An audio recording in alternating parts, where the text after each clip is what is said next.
하나님의 말씀은 사사기 1장 11절에서 21절 말씀입니다. 사사기 1장 11절. 거기서 나아가서 드빌의 주민들을 쳤으니 드빌의 본 이름은 기럇세벨이라. 갈렙이 말하기를 기럇세벨을 쳐서 그것을 점령하는 자에게는 내 딸 악사를 아내로 주리라 하였더니 갈렙의 아우 그나스의 아들인 온니엘이 그것을 점령하였으므로 갈렙이 그의 딸 악사를 그에게 아내로 주었더라. 악사가 출가할 때에 그에게 청하여 자기 아버지에게 밭을 구하자 하고 낙에서 내리매 갈렙이 묻되 내가 무엇을 원하느냐 하니 이르되 내게 복을 주소서. 아버지께서 나를 남방으로 보내시니 샘물도 내게 주소서 하며 갈렙이 윗샘과 아랫샘을 그에게 주었더라. 모세의 장인은 개인 사람이라 그의 자손이 유다 자손과 함께 종려나무 성읍에서 올라가서 아랏 남방의 유다 황무지에 이르러 그 백성 중에 거주하니라. 유다가 그의 형제 시몬과 함께 가서 스밧에 거주하는 가나안 족속을 쳐서 그곳을 진멸하였으므로 그 성읍의 이름은 호르마라 하니라. 유다가 또 가스다 및 그 지역과 아스글론 및 그 지역과 에브론 및 그 지역을 점령하였고 여호와께서 유다와 함께 계셨으므로 그가 산지 주민을 쫓아내었으니 골짜기의 주민들은 철병거가 있으므로 그들을 쫓아내지 못하였으며 그들이 모세가 명령한 대로 헤브론을 갈렙에게 주었더니 그가 거기서 아낙의 세 아들을 쫓아내었고 베냐민 자손은 예루살렘에 거주하는 여부수 족속을 쫓아내지 못하였으므로 여부수 족속이 베냐민 족속과 함께 오늘까지 예루살렘에 거주하니라. 하나님 아버지 은혜를 감사합니다.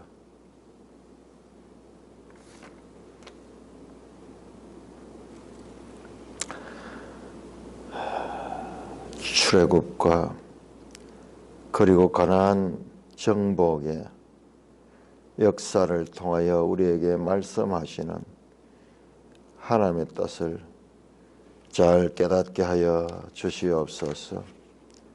예수님 이름으로 감사하며 기도드리옵나이다. 아멘. 자, 우리가 이 사사기의 구조를 알아야 되는데요. 자, 우리 16쪽을 한번 볼까요? 16 사사기 갑자기 왜 이런 이야기들이 나오는가? 전체 내용에서 이런 이야기들이 가지는 의미가 무엇인가? 자, 16쪽을 보시면은 1장 1절에서 3장까지가 사사시대의 일반적인 특징을 말합니다. 그래서 이게 서론이라고 볼 수 있어요. 사사시대의 총괄적인 개요입니다. 그 다음에 3장 7절부터 16장까지가 이스라엘의 12사사들 이야기가 나오고요.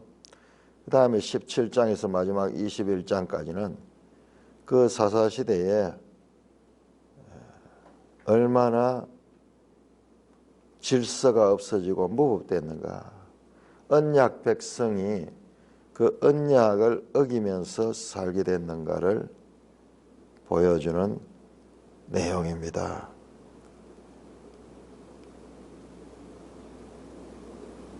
그래서 사사기는 전체적으로 우리가 출애굽기를 공부했는데 출애굽기를 통해서 율법을 주고 그들에게 레위기 법을 더하여 주고 그다음에 민수기 광야 39년을 거쳤어. 그리고 마침내 여호수아의 인도 아래 가나안을 정복했지만 그러나 그 가나안을 정복했는 가운데서도 온전하게 정복하지 못했고 뿐만 아니라 나중에는 그 가나안 족속들과 같이 언약 백성으로서의 정체성을 잃어버렸다는 이야기입니다. 제가 출애굽기를 하면서 출애굽기 32장에서 33장이 중요하다 그랬는데요. 출애굽기 32장에서 34장이 중요한데 사실은 이 이야기는 황금 송아지 기사입니다. 금방 언약을 체결했는데 그 40일도 못 되어 가지고 스스로 우상을 만들고 섬기는 그 이스라엘의 완고함, 목이 곧다 그러죠. 목이 곧다. 이건 결국 뭐냐 그러면은 죄성이에요. 죄성. 죄가 뭡니까? 하나님의 말씀을 어기고 하나님의 이 말씀을 어기고 자기 생각대로 하는 거잖아요. 자기 마음에 보기에 좋은 대로 행하는 거잖아요. 그래서 이 죄는 하나님과 함께 없음으로 말미암아 이들은 다 진멸되어야 돼요. 진멸해야 돼. 진멸. 호르막 하면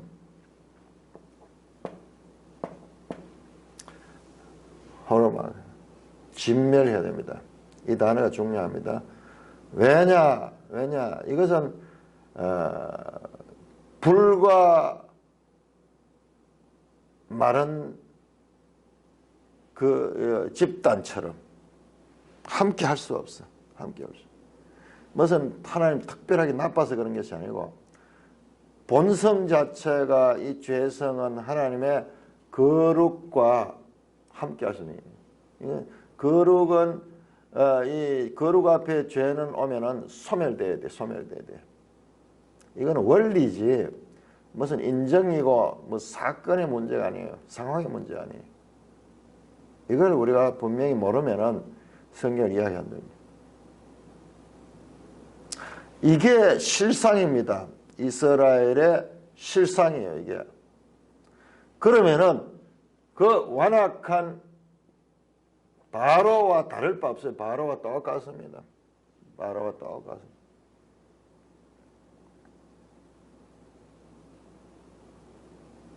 그런데 그 이와 같은 백성의 죄에도 불구하고 3,000명이 죽는 엄청난 대가를 치르죠.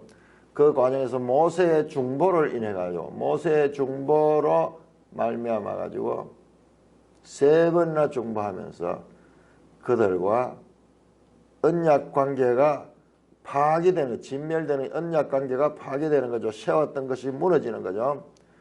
다시 세우죠.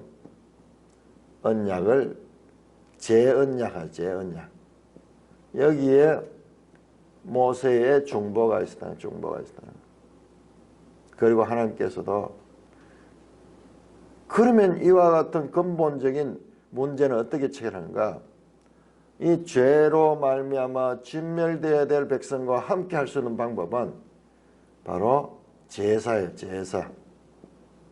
제사를 통해서 죄를 속죄하는 제사를 통해서 함께 할 수 있다. 그래서 성막과 제사장이 성막과 제사장을 세우는 내용이 출애굽기 25장에서 40장까지 반복되죠. 요 중간에 요거 빼고 전부 그 이야기죠. 성막의 설계, 성막을 건설했는 거. 이런 관계입니다. 이런 관계. 본성이 바뀌지 않기 때문에 앞으로도 계속 32장에서 일어났던 이런 일들은 일어나게 되고요. 그러면 그들이 살기 위해서는 어떻게 되냐? 그들이 살기 위해서는 이 중보의 역할을 하는 자들이 있어야 돼요. 불완전한 모세가 죽고 나니까는 이제 여호수아도 죽었잖아요. 이 역할을 할 사람이 잘 없는 거예요. 잘 없는 거예요. 그 사사가 누구냐? 나중에 이 역할을 하는 사람이 사사들이에요. 사사들. 이 사사들은 그래 좀 불완전해요. 불완전합니다. 그러니까 잠시 이 사사들이 성령 충만했을 때는 이것이 이루어지지만은 곧 허물어지고 또 세워지고 허물어지고 이것을 12사사를 통해서 보여주는 겁니다. 자, 그래서 우리가 이 사사기가 우리에게 말씀하고자 하는 것이 무엇인가를 이제 다 읽어보면 알게 되는데 이제 우리가 이제 미리 보는 거죠. 그래서 1장에서 3장까지는 이런 모습을 구체적으로 보여주는 거예요. 그러면 누구냐? 12지파. 12지파 각 지파들이 어떤 상황에 있는가 그걸 보여주는 것이 지금 우리가 읽고 있는 본문입니다. 자, 크게 한번 봅시다. 자, 그래서 유다지파에 대해서 제일 먼저 나왔죠. 유다지파 이야기가 길게 나옵니다. 자, 1장 우리가 1절 다시 한번 돌아갈까요? 1절 큰 것을 보고 세부를 봐야 돼요. 이스라엘 자손 여호수아가 죽은 후에 이스라엘 자손이 여호와께 여쭈어 이르되 우리 가운데 누가 먼저 올라가서 가나안 족속과 싸우리까? 우리 가운데 누가 먼저 하나님께서 유다가 먼저 가라. 유다가 대표적인 그와 같은 족속으로 우선적으로 유다의 정복, 아직까지 완전히 정복하지 않는 그 땅을 정복하는 일이 나옵니다. 그래서 그 이야기가 지금 이어지는 거예요. 지금 오늘 읽었던 본문이 그렇게 이어지고 그게 어디까지 오느냐? 1장 20절까지 갈렙 이야기도 전부 다 유다지파에 관한 거예요. 유다지파. 갈렙은 유다지파니까요. 자, 그래서 유다지파 이야기는 이렇게 길게 나오고 그 다음에 보세요. 21절은 베냐민 자손.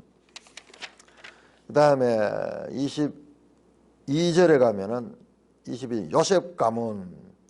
27절 므낫세. 그 다음에 29절에 에브라임. 이거 요셉 가문이죠. 여기까지는 요셉 가문에 관한 이야기고 그 다음에 30절에 스불론. 그 다음에 31절에 아셀 족속. 32절에도 아셀 족속이네요. 아셀 족속. 그 다음에 33절에는 납달리 족속.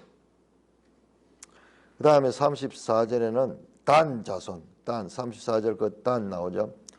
자, 이렇게 해서 이스라엘 12지파에 관한 이야기는 12지파에 관한 이야기. 12지파에 관한 이야기. 유다부터 해서 쭉 보는 9지파를 9지파. 마지막 단까지 9지파 이야기가 나오는 거예요. 그러니까 그들이 현재 상황이 어떤가 지금 이걸 보여주는 거예요. 그래 이 1장에서 3장 우리가 지금 현재 보고 있는 내용은 모세와 언약을 맺고 그 다음에 성막을 짓고 그 다음에 저 광야를 거쳐서 가나안 땅에 들어가는 우리가 지난번 공부했던 출애굽기의 그 다음 세대들 신세대들이 지금 어떤 상황에 처해 있는가 그걸 보여주는 거예요. 그걸 보여주는 거예요. 그 이후 그래 전 연속 드라마 성경은 연속 드라마로서 이걸 보지 못하면은 성경을 제대로 도무지 이해할 수 없어요. 영화를 보는데 중간에 들어가지고 몇 장면을 보고 그걸 가지고 영화를 판단하는 것과 마찬가지. 그건 세 지파가 빠졌더라고요. 왜 세 지파가 빠졌나 보니까 누가 빠지는 거? 레위, 로벤, 그 다음에 갓 지파가 빠졌어. 그건 왜 그런지 레위는 이제 이해할 것 같고 레위는 땅이 따로 없잖아요. 로벤과 갓은 빠져 있어요. 그것도 우리가 한번 자세히 성경 이런 문제를 가지고 보면 되고, 작은 유다의 9지파들의 모습들을 보여주고 있습니다. 시몬은 지금 유다와 함께 하고 있죠. 유다와 함께 하고 있습니다. 자, 이 큰 내용을 보면은 지금 그 이스라엘 백성들이 여호수아 이후에 어떤 상황으로 지금 있는가를 보여주고 있습니다. 자, 11절 보니까는 거기서 나아가서 누가 선두의 유다지파입니다. 유다지파가 드빌의 주민들을 쳤다. 자, 다시 한번 지도책을 볼까요? 145쪽을 보시면은, 자, 우리 145쪽을 보시면은 144쪽 12지파에게 분배된 땅이고, 유다 땅이 크다, 그죠? 사해 옆부분이 다 유다네요. 시몬은 보세요, 바로 붙어 있죠. 그래서 유다가 시몬과 함께 정복 전쟁을 하고, 시몬 땅을 차지할 때는 유다가 도와주고, 그다음 유다 땅을 도와줄 때는 시몬이 도와주고, 이래서 서로 협력해서 그렇게 땅을 차지합니다.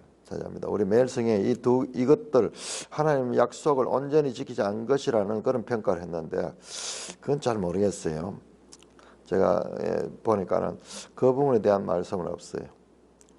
주권적으로 하나님 주셨더라도 책임적으로는 수단 방법을 가려서 최대한 잘 할 수 있어요.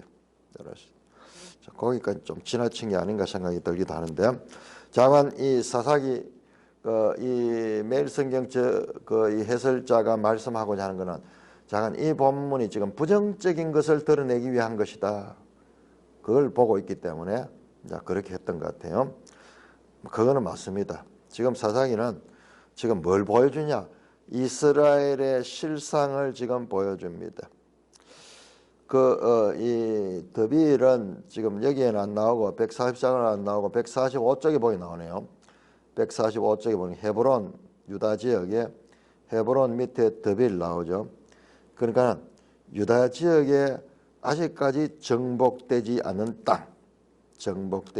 땅들이 있었습니다. 143쪽에 지도에 나오듯이 그 녹색 지역 그 가운데 한 부분입니다. 드빌의 본 이름은 기랏세벨이라. 갈렙이 말하기를, 갈렙은 이제 나이가 많겠죠. 여호수아가 죽었으니까는. 갈렙은 지금 우리 매일성경 보니까는 85세라고요. 85세. 여호수아는 110세 때 죽었어요. 여호수아보다는 한참 후의 사람이죠. 그러나 갈렙과 여호수아가 둘이가 이 가나안 1세대잖아요. 1세대인데도 지금 가나안 땅에 돌았던 유일한 사람인데, 그 한 사람인 여호수아는 죽고, 이제 갈렙이, 나이 많은 갈렙이 이제 기랏세벨 드빌을 점령하는 자에게 내 딸 악사를 아내로 주려 했더니 갈렙의 아우 그나스의 아들인 온니엘이 그것을 점령했다. 자, 갈렙의 아우 그나스의 아들인 온니엘. 그러니까는 그나스는 갈렙의 아우고, 그다음에 온니엘은 그러니까는 갈렙의 조카가 되는데, 근데 이 해석들이 그게 아니에요. 온니엘이 갈렙의 아우라 그런 거예요. 그러니까 갈렙의 아우 온니엘이에요. 그럼 그나스의 아들은, 그나스는 누구냐 그러면 갈렙과 온니엘의 부친이가 부친.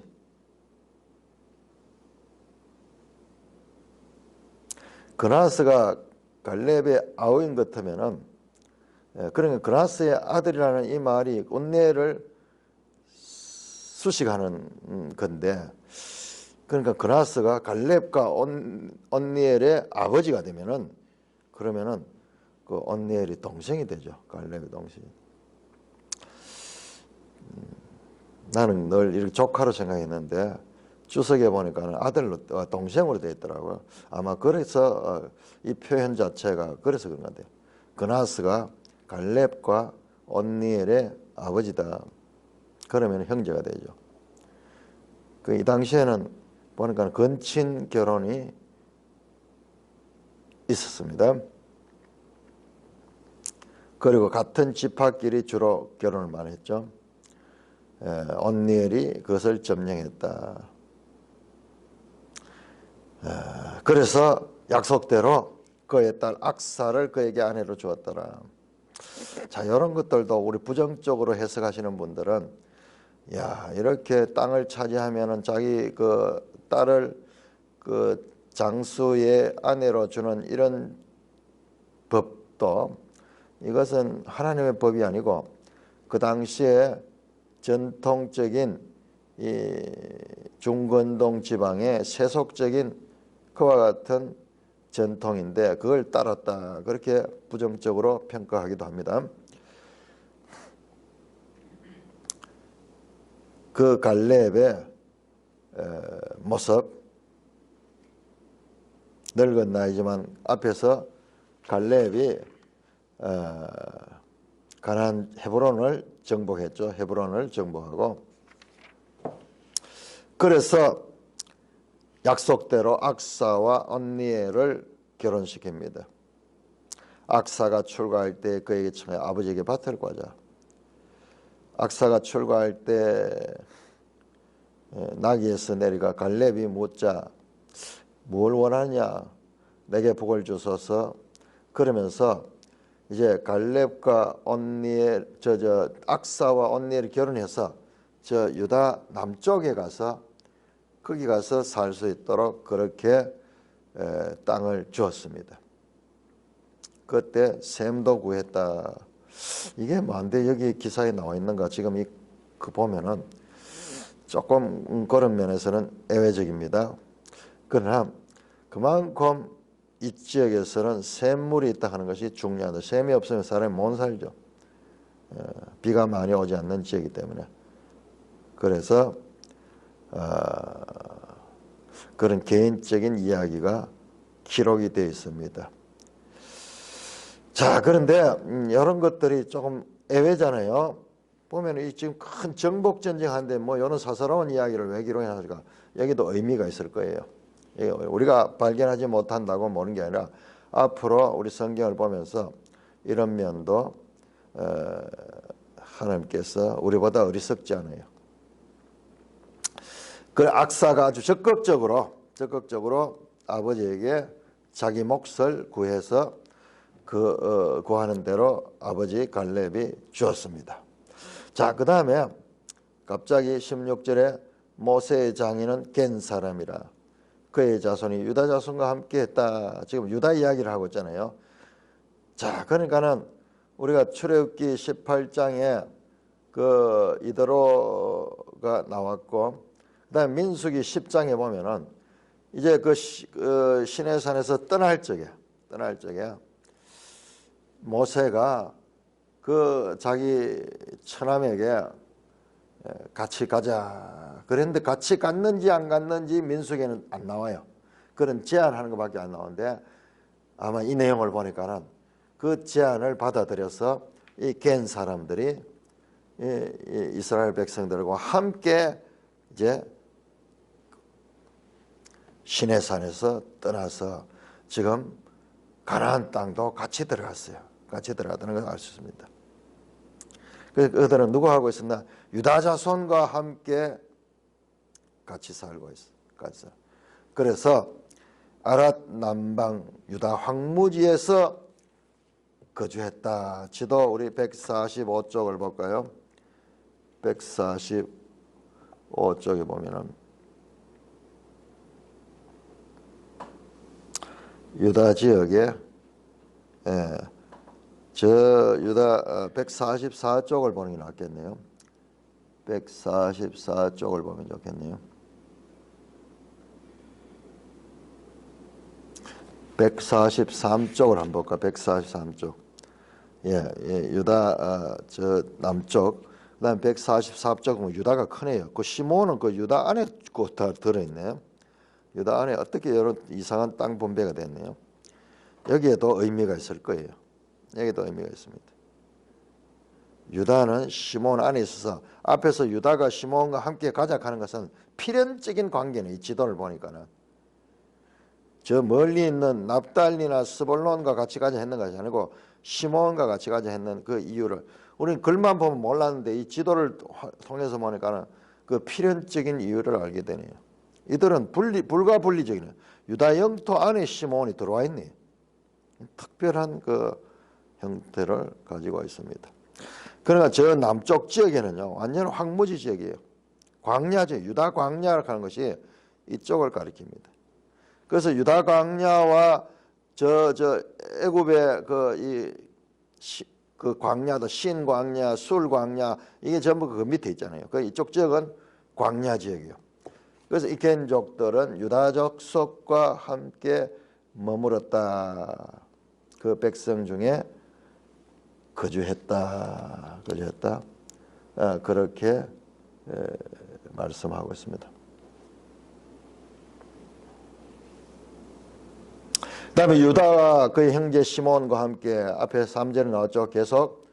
자, 이것은 이 부분은 이렇게 보니까는 매일 성경의 그 해설자가 하나님 명령대로 안 하고 그 시몬을 함께 데려갔다. 그 해석은 지나친 것 같아요.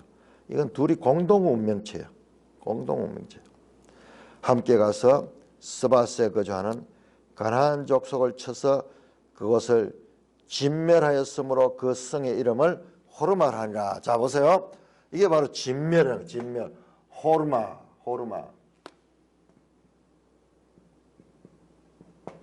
하나님이 진멸하려고 했던 그 완전히 없애야 돼요. 완전히. 함께 할 수 없는 거예요.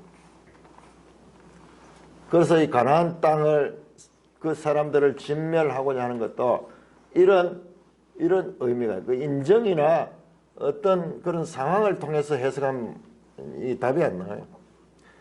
하나님의 백성과 이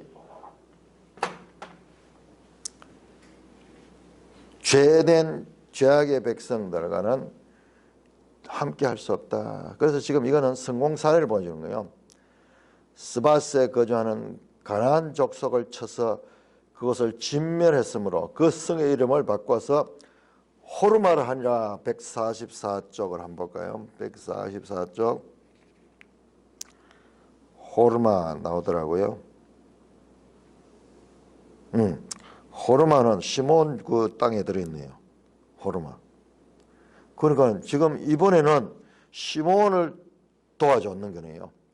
시몬이 유다를 도와주고 앞에서는 헤브론 정복할 때는 유다를 도와줬고 그 다음에 이 호르마를 정복할 때는 유다가 시몬을 도와줬네요. 그러니까 같이 이 둘이는 공동 운명체예요. 이건 뭐 어쩔 수 없이 그렇게 되는 거예요. 자, 그렇게 해서 진면은 그 성읍의 이름 호르마. 요거는 이제 성공 사례예요. 이렇게 해야 돼요. 호르마 해야 돼요.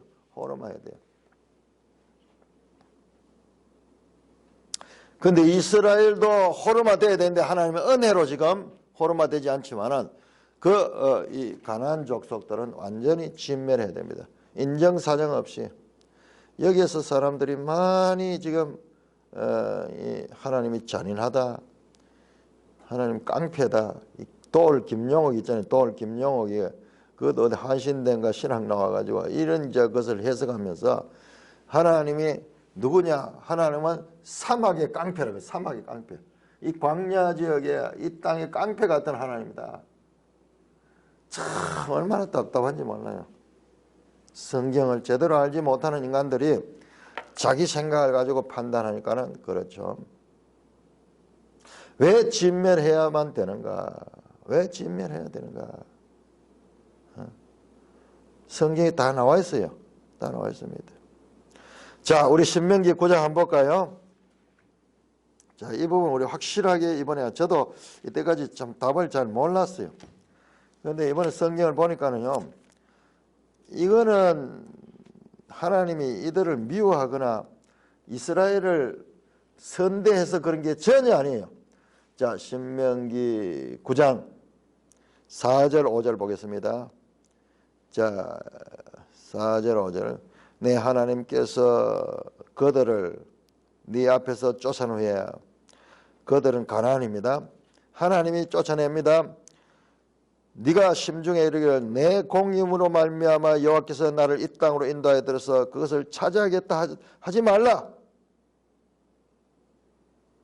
이 민족들의 악함으로 말미암아 여호와께서 그들을 네 앞에서 쫓아냈다. 얼마나 이 민족이 악한지 몰라요. 악한지. 다시 한번 5절입니다. 네가 가서 그 땅을 차지하면 네 공의로 말미암은 것이 아니고 네 마음이 정직함도 아니고 이 민족들의 악함으로 말미암아 쫓아냈다. 이 민족의 악이 얼마나 건지요. 우리 인간의 입장에서 알 수 없어요. 하나님은 이걸 다 청량하고 계셨던 거예요. 하며 아브라함 때 말했잖아요. 아브라함 때 창세기 15장에서 그들의 죄악이 아직 관영하지 않았다. 그들의 죄악이 이제 넘칠 때, 하나님 기준에서 때가 있는데 그 넘칠 때가 지금 되어서 거기에서 지금 이스라엘 백성이 거기 들어가는 거지. 하나님이 그들을 미워하거나 이스라엘 백성이 의롭고 이스라엘 백성이 착해서 그런 것이 전혀 아니다. 하나님의 계획에 의해서, 하나님의 타이밍과 하나님의 법에 의해서, 하나님 나름대로의 정책에 의해서 이 모든 일들이 이루어지는 것인데 착각하죠. 나중에 바벨론, 아수르도 착각하죠. 자기들이 뭐 힘이 있어가지고 유다를 공격하니까는 자기들이 잘난 줄 알고 있는데 모든 것들은 이 역사를 세우고 그리고 진행하시고 왕을 세우거나 왕을 폐하시는 분은 누구냐? 하나님이시다. 자, 이들을 그냥 두면 어떻게 되는가 보세요. 신명기 20장. 신명기 20장 17절 18절. 17절 18절. 곧 헷 족속과 아모리 족속과 가나안 족속과 브리스 족속과 히 족속과 여부스 족속을 너가 진멸하라 나오잖아요. 호르마하라 그러는 거. 내 하나님 여호와께서 네게 명령하신 대로 해라. 왜? 이는 이유가 나옵니다. 그들이 그 신들에게 행하는 모든 가증한 일을 너에게 가르쳐 본받게 하여 너희가 너희 하나님 여호와께 범죄할까. 유일하게 이 죄악으로 가득한 땅에 하나님께서 하나님의 백성을 세워가지고 이제 하나님의 뜻을 이루어 가려고 하는데 그 하나님의 의지, 그 하나님의 의지조차도 이들에 의해서 완전히 소멸될 수 있게 되기 때문에 이들을 진멸하는 겁니다. 진멸하는 겁니다. 이게 잔인하다고요? 이게 사막의 깡패라고요? 자, 그러면은 우리가 늘 그런 이야기를 하는데 지금 전염병이 도니까는 구제역 같은 게 도니까는 그 반경에 있는 병 걸리지 않는 그런 모든 가축들을 다 매몰시키는 그런 현장을 보잖아요. 그게 잔인해서 그렇습니까? 잔인해서 그렇습니까? 그냥 그 보면은 이웃 사람의 입장에서 보면 잔인하지만은 국가적인 차원에서 보면은 업참마속이에요. 업참마속. 그들을 그렇게 함으로 말미암아 다른 사람들이 살게 되는 그럴 수밖에 없는 그와 같은 피치 못할 사정에서 그러지. 이것은 누가 선하고 악하고의 문제가 아니다 하는 것입니다. 자, 그래서 호르마했다.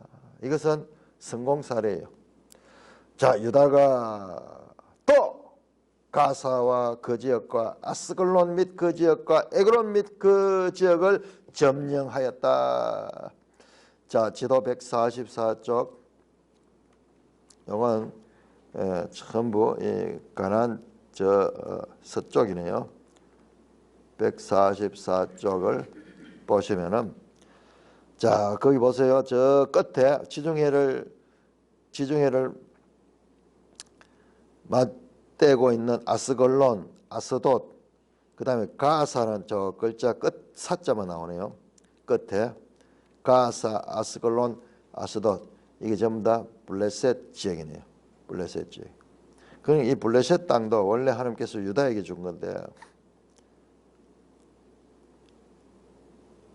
그래서 이쪽 지역도 다 점령했다. 나중에 블레셋이 다시 이것을 빼앗아가는 거네요. 자, 이런 것도 우리가 잘 봐놔야 됩니다. 19절 여호와께서 유다와 함께 계셨으므로 그가 산지 주민을 쫓아내었으니 산지의 주민들을 다 쫓아냈어요.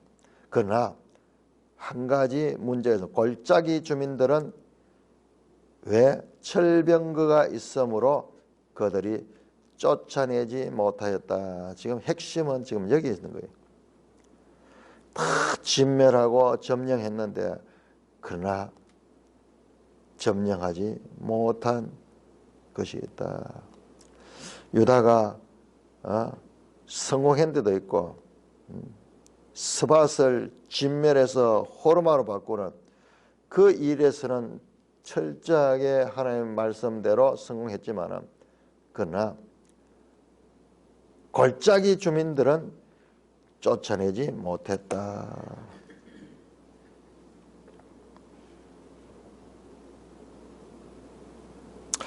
그들이 모세의 명령대로 헤브론을 갈렙에게 주었더니 거기서 아낙 자손의 씨앗을 쫓아냈다. 앞에 나왔던 내용이에요. 아낙 자손의 세세와 아히만과 달메, 세세와 아히만과 달메를 죽였던 1장 9절 10절의 이야기. 그건 정리하고 있어요. 정리. 지금 유다 지파를 정리하는 이야기입니다. 헤브론을 모세가 명령한 대로 모세가 무슨 명령했습니까? 민수기와 신명기를 보면 이게 나와요. 여호수아와 갈렙은 가나안 땅을 차지할 수 있습니다. 1세대 다 차지하지 못해도. 그래서 그 명령대로 갈렙에 받았다. 다시 한번 갈렙의 성공담을 이야기합니다. 아낙의 세 아들. 이 아낙의 세 아들이 누구냐 그러면요. 민수기에 이 사람들이 두려워가지고 가나안 땅을 정탐해라 했을 때 그 땅에는 이 거인들이 사는 곳입니다. 그 사람들이 그 땅을 정복, 그 거인족의 땅들을 갈렙이 정복했으니까 이건 참 잘한 거죠. 그러나 19절에 골짜기 주민들은 쫓아내지 못했다. 철병거 때문에 아니에요. 철병거는 문제가 되지 않도록 되어 있습니다. 자, 여호수아 17장을 볼까요? 지금 이건 핑계예요. 여호수아 17장 14절 요셉 자손이 여호수아에게 말해 이르되 여호와께서 지금까지 내게 큰 복을 주심으로 내가 큰 민족인 당신은 나의 기업을 위하여 한 제비 한 분깃으로만 내게 주시었더냐. 그때 여호수아가 말합니다. 네가 큰 민족이므로 15절 에브라임 산지가 네게 좁아지니 브리스 족속과 르바임 족속의 땅 삼림에 올라가서 스스로 개척하라. 요셉 자손이 이르되 그 산지는 우리에게 넉넉하지 못하고 골짜기에 거주하는 가나안 족속에게는 베스완과 그 마을에 거주하는 자이든지 이스라엘 골짜기에 거주하는 자이든지 다 철병거가 있다. 여호수아가 다시 요셉의 족속 에브라임과 므낫세에게 말하여 이르되 너는 큰 민족이요 큰 건능이 한 분깃만 가질 것이라. 그것을 네가 개척해라. 비록 철병거를 가졌고 강할지라도 네가 능히 그를 쫓아내리라 했다. 하나님이 함께 하시면은 철병거가 문제가 되지 않는다고 여호수아가 말했는데 그러나 이제 이 갈렙의 지도 아래 있던 이 유다 지파도 그런 면에서는 여호수아 같은 이런 믿음을 가지지 못해요. 그 갈렙의 늙은 갈렙의 그 청년 때와 달리 좀 연약한 모습, 강하면서도 그러면도 강하면서 헤브론을 차지할 정도로 강하면서도 그 딸에게 했던 행동이라든지 또는 이 골짜기 주민들을 쫓아내지 못했던 그런 그래서 매일 성경 제목을 불완전한 승리라 그렇게 보죠. 불완전한 승리라.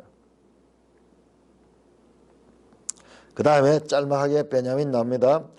21절 베냐민 자손은 예루살렘에 거주하는 여부수 족속을 쫓아내지 못하였고 예루살렘과 베냐민 어떤 관계인가? 지도 볼까요? 지도 144쪽. 자, 성경은 글로만 기록되어 있지만 오늘날 우리는 이 지도를 가지고 이렇게 보니까 성경이 얼마나 잘 이해가 되는지 몰라요. 저 보세요. 베냐민 자손. 베냐민의 땅이 또 유다와 붙어 있잖아요. 시몬과 유다와 베냐민. 유다는 시몬과도 접경되어 있고 그 다음에 베냐민과도 접경되어 있고 시몬과 베냐민은 떨어져 있지만 그런데 그 땅이 예루살렘이 보니까는 예루살렘이 베냐민 땅에 속해 있네요. 여기에 여부스라고 해요. 여부스 베냐민 땅입니다. 베냐민 자손은 예루살렘의 여부스 족속을 쫓아내지 못했고 여부스 족속이 바로 예루살렘에 거주하는 가나안 족속이에요. 쫓아내지 못하였다. 두 번이 나옵니다. 유다도 골짜기의 주민들을 쫓아내지 못했고 그 다음에 베냐민도 여부스 족속을 쫓아내지 못했고 그래서 여부스 족속이 베냐민 자손과 함께 오늘까지 예루살렘에 거주하니라. 오늘까지. 이게 언제?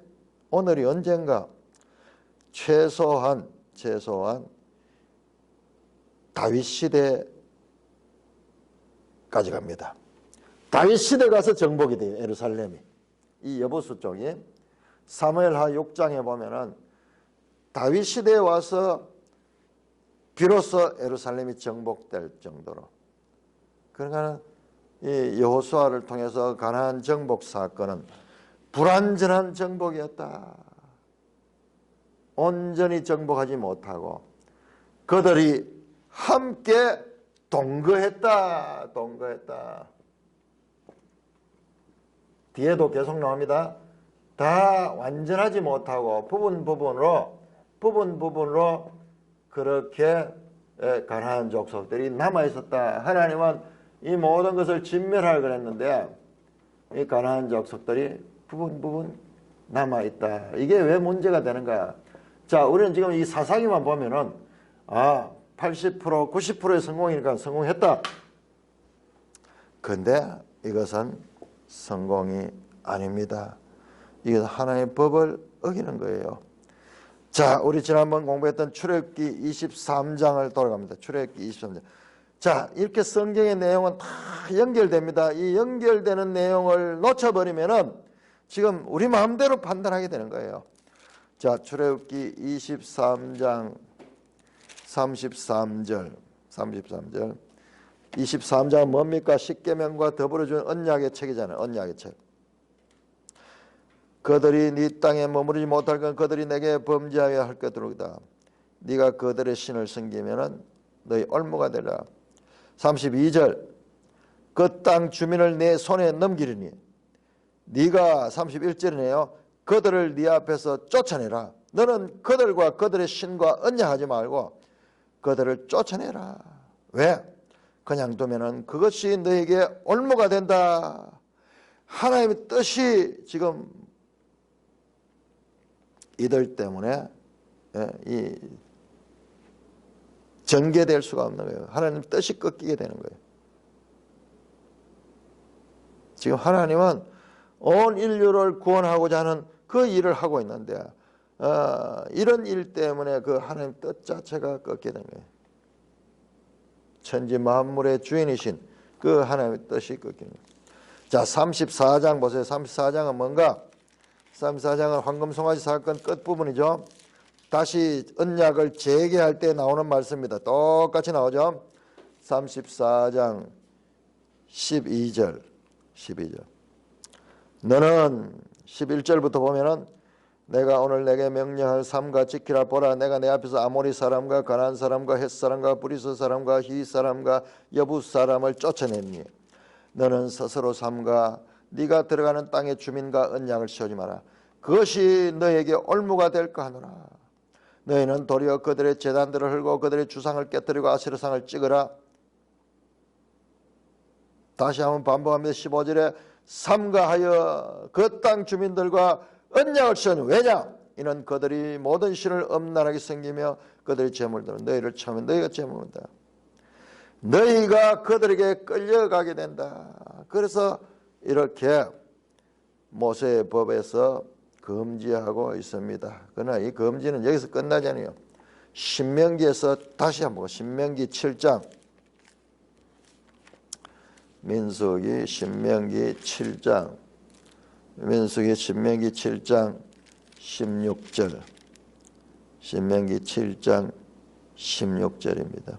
네 하나님 여호와께서 네게 넘겨주신 모든 민족을 내 눈에 긍휼히 여기지 말고 진멸하라. 그들의 신을 섬기지 마라. 그것이 네게 올무가 되리라. 올무가 되리라. 앞으로 네가 이것 때문에 그 온전히 진멸하지 못하기 때문에 너희가 망하게 된다. 망하게 된다.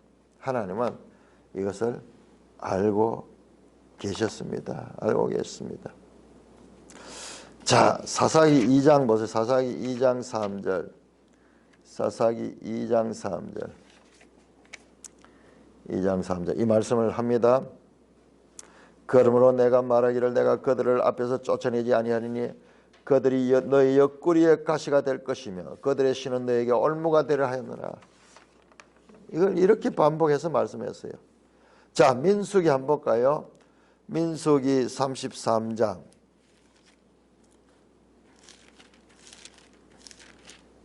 우리 이 과정을 모르고 그냥 우리 판단을 가지고 성경을 보니까는 지금 오해를 하는 거예요. 민수기 33장 55절.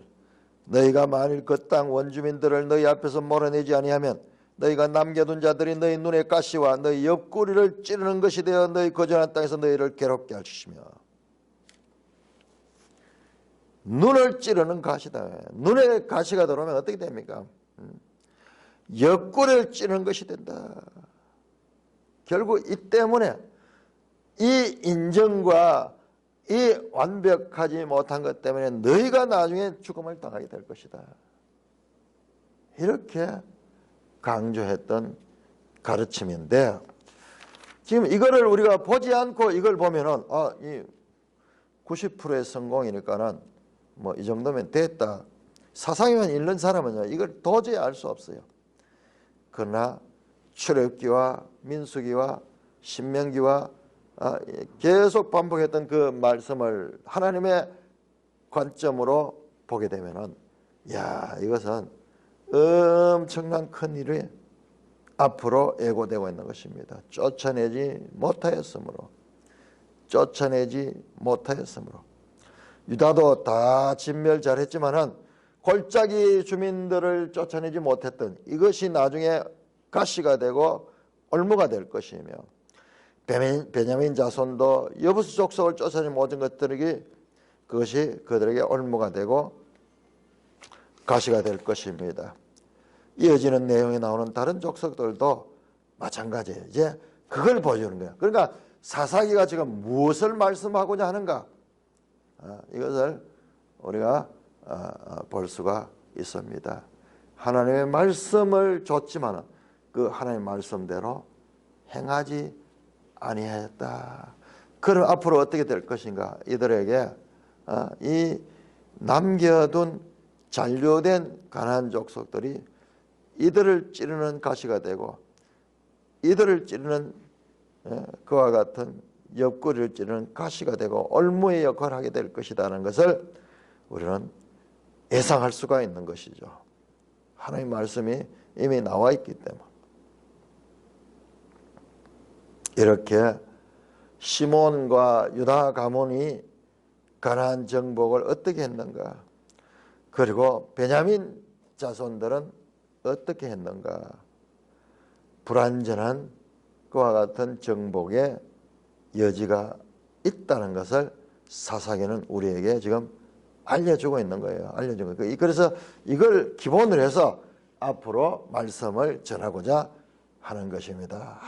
절묘하게 그 구조 자체가 그런 구조를 가지고 우리에게 하나님의 이야기를 들려주고 있는 것입니다. 찬송가 292장